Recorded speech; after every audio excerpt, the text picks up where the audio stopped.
চলতি 2024-2025 অর্থ বছরের দ্বিতীয়ার্ধের জানুয়ারি থেকে জুন 2025 জন্য আজ সোমবার মুদ্রানীতি ঘোষণা করবে বাংলাদেশ ব্যাংক। মূল্যস্ফীতির নিয়ন্ত্রণ, রিজার্ভ ধরে রাখা ও বিনিময় হারের স্থিতিশীলতা গুরুত্ব পাবে এবারের নীতিতে।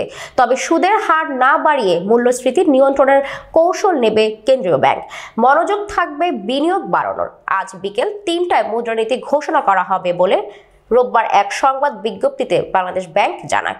বিজ্ঞপ্তিতে বলা হয়, বাংলাদেশ ব্যাংকের governor doctor Ahsan H Mansur কেন্দ্রীয় ব্যাংকের সদর দপ্তরে এক সংবাদ সম্মেলনে আনুষ্ঠানিকভাবে এই মুদ্রানীতি বিবৃতি ঘোষণা করবেন। তিনি মুদ্রাস্ফীতির ব্যবস্থাপনা, বেসরকারি খাতের ঋণের প্রবাহ বৃদ্ধি এবং অর্থনৈতিক প্রবৃদ্ধি জোরদার করার ক্ষেত্রে বর্তমান এর ফলাফল সম্পর্কে সাংবাদিকদের ব্রিফ করবেন। Deputy governor, Bangladesh financial intelligence ইউনিটের প্রধান গবেষণা বিভাগের নির্বাহী পরিচালক, বাংলাদেশ ব্যাংকের মুখপাত্র ও অন্যান্য কর্মকর্তারা অনুষ্ঠানে উপস্থিত থাকবেন।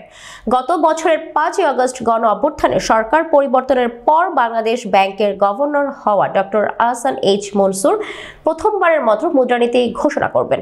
সরকার পরিবর্তন হলেও নতুন গভর্নর পুরনো মুদ্রানীতি পর্যালোচনা করেননি।